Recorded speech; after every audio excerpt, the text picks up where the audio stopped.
Que se apuraron. Toma.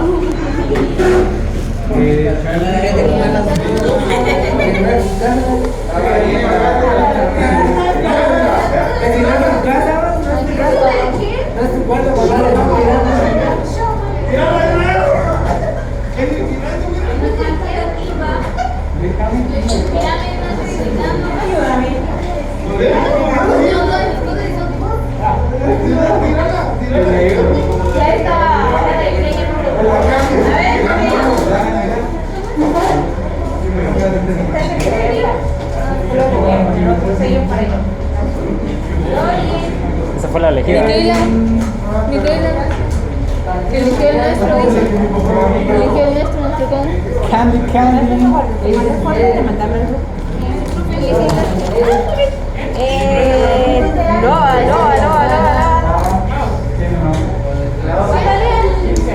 Este que te dije, Cal.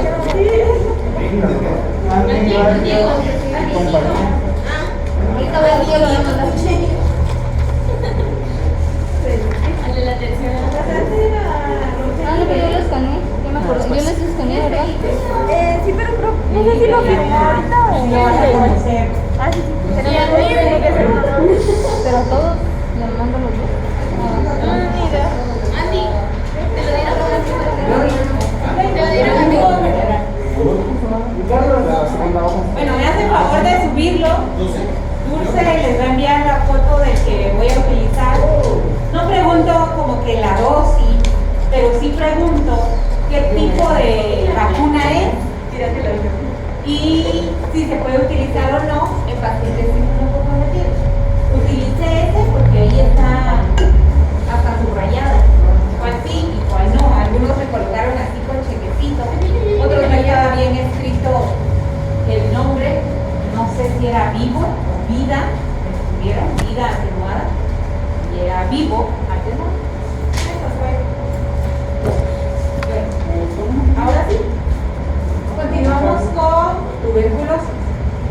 Tuberculosis es un tema que está tanto en enfermedades inmunológicas como una inmunodeficiencia secundaria, pero también lo vamos a encontrar en una enfermedad infecciosa. Por eso es que dentro de los temas yo les puse las páginas y o bien VIH o bien tuberculosis porque ya estaba. ¿Qué es la tuberculosis? Pues obviamente es una enfermedad de tipo infecciosa.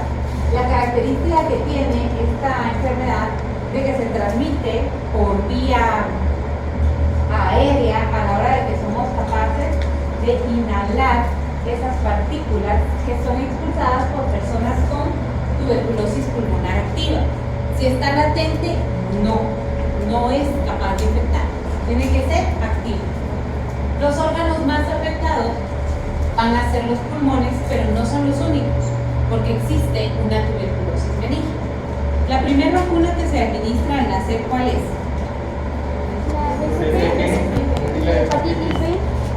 La BCG, ¿contra qué protege? Pero meningia y miliar, no pulmonar. Entonces la pulmonar nos puede dar a pesar de estar vacunados. La tuberculosis, pues a pesar de que es una enfermedad prevenible, curable, se asocia mucho a los pacientes, a los países en vías de desarrollo y sobre todo a personas que viven en hacinamiento. Porque supónganse que todos tuviéramos que dormir, comer aquí en este cuarto, en esta habitación de no sé cuántos metros, y uno se enferma, todos nos enfermamos. Entonces por eso se relaciona. Y si no tenemos, todos fuéramos una familia y no tuviéramos dinero para otra casa, pues entonces eso indicaría que nuestros recursos son bajos, con lo cual se ha asociado a pobreza. Lugares en donde más hay: América Central, lugares de América del Sur y África. Esos son los lugares en donde más hay tuberculosis. Esto es algo de epidemiología, pero generalmente tiene una tasa de incidencia que iba de 22 por cada 100.000 y ahora hay 26. Digamos que subió 4 por cada 100, que es bastante común. En nuestro medio, aquí en Quetzaltenango, incluso hay un hospital específico para tratar a este tipo de pacientes. ¿Cuál es su causa? Pues es una bacteria, un bacilo que se conoce como Mycobacterium tuberculosis. No es el único tipo de Mycobacterium, hay Mycobacterium avium que afecta a las aves y hay Mycobacterium leprae que causa la lepra. Pero el causante de tuberculosis es Mycobacterium tuberculosis, que predispone, como vimos, una infección previa que esté latente y de pronto se active. La inmunosupresión, los pacientes con VIH que tienen algún tratamiento con esteroides o inmunomoduladores tienen mayor riesgo de tuberculosis. Actualmente, enfermedades como el lupus, síndrome de Sjögren, psoriasis usan mucho medicamento biológico, similar a los medicamentos que se utilizan para el tratamiento de ciertos tipos de neoplasias. Entonces causan inmunosupresión, por lo que si esos pacientes están en contacto con un paciente con tuberculosis, es más probable que les dé y no a nosotros que no somos tenemos inmunosupresión. La desnutrición también predispone, la diabetes mellitus, el consumo de tabaco y, como vimos, las condiciones socioeconómicas desfavorables. Algo que sucedió en el COVID era que había que aislarse. ¿Y qué pasaba si todos venían en la misma? No se podía aislar. Lo mismo va acá, o todos enferman y ya. ¿Cómo causa la infección? Primero, debemos de inhalar los bacilos, ¿verdad? Y en este caso, las vías que mencionamos, la producción de moco, las brisas, los cilios del sistema, no van a impedir que lleguen. Y generalmente van y se alojan hasta los alveolos. Si recuerdan algo de la histología, los alveolos solo son una pequeña pared delgada, como un epitelio plano o cubo. Y allí hay tres tipos de células, los leucocitos tipo 1, los leucocitos tipo 2 y los leucocitos tipo 3 o macrófagos alveolares.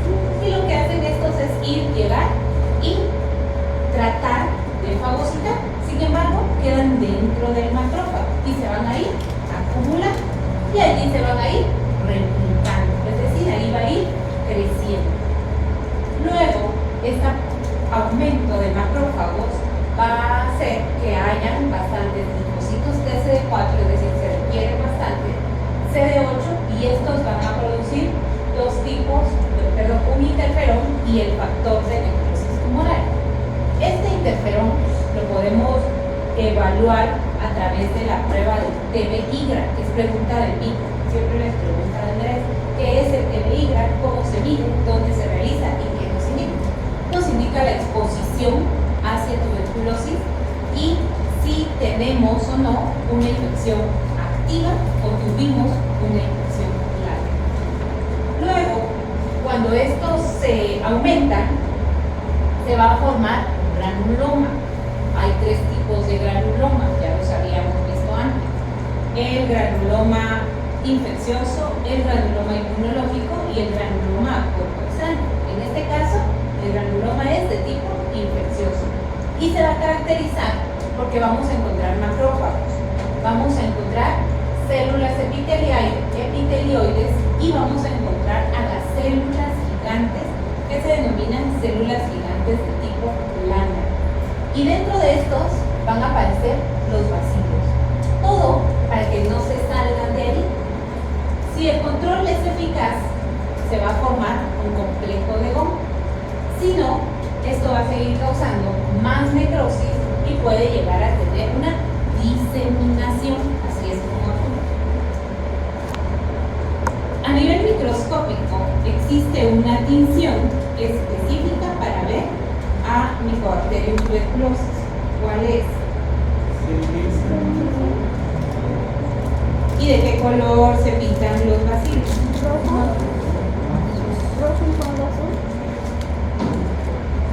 Se pinta de color rojo. Para observarlos se requiere uso de aceite de inmersión y lo primero que uno tiene que hacer es observar el granuloma y después del granuloma ubicarse en el centro de la necrosis y ya cuando está en el centro de la necrosis colocar el aceite de inmersión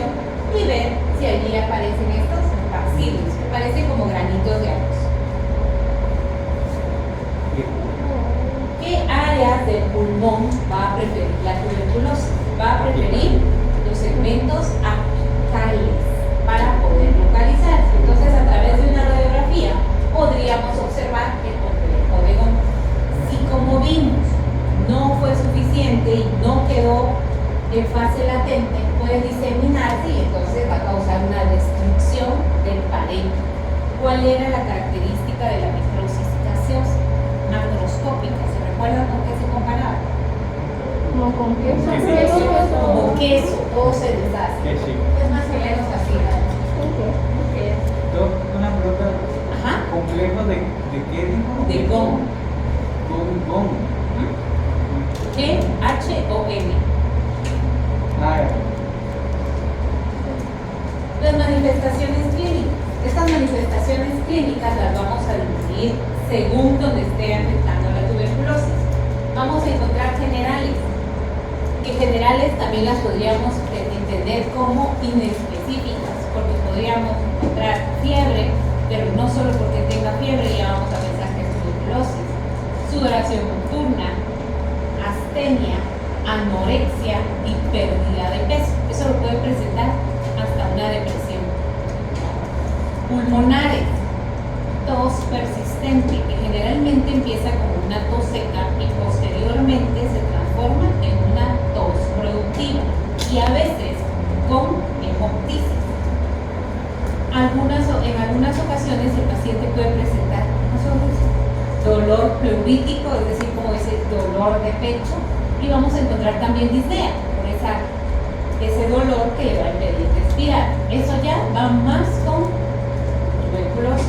Antes, ahora ya no, con el uso del TBI, antes se les pedía a los pacientes una serie de esputos, 3 esputos en la mañana sin que hubieran comido, sin que se hubieran lavado los dientes, para ver la presencia de los bacilos. Sin embargo, había muchos falsos negativos, por lo cual ahora se prefiere mejor una broncoescopía. Dentro de los extrapulmonares, vamos a ver que el paciente puede llegar a presentar linfadenopatías, es decir, aumento de los ganglios linfáticos, derrame pleural, por eso a todos los líquidos se les hace el citológico. A nivel óseo tiende a afectar la columna vertebral y cuando afecta específicamente la columna vertebral y solo ahí está, a eso se le conoce como enfermedad o mal de Pope. Pero si además hay genitourinaria, meningia, más pulmonar, a eso le llamamos tuberculosis miliar.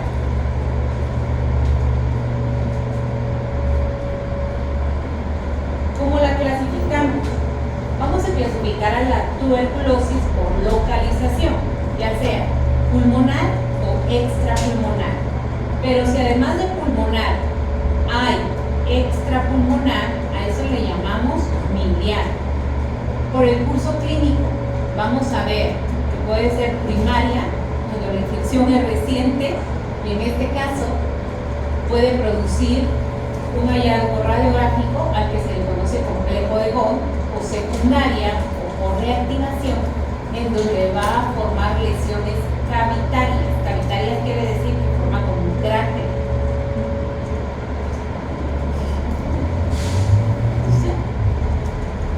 Temblor.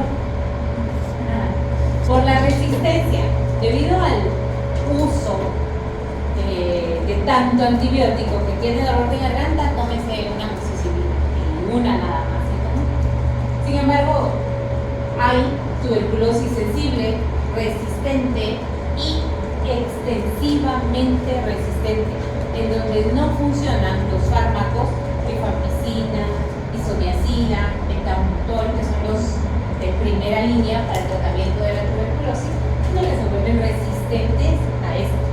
Hay que hacerles cultivo, antibiograma y ver a cuál sería resistente, no sería resistente este microorganismo.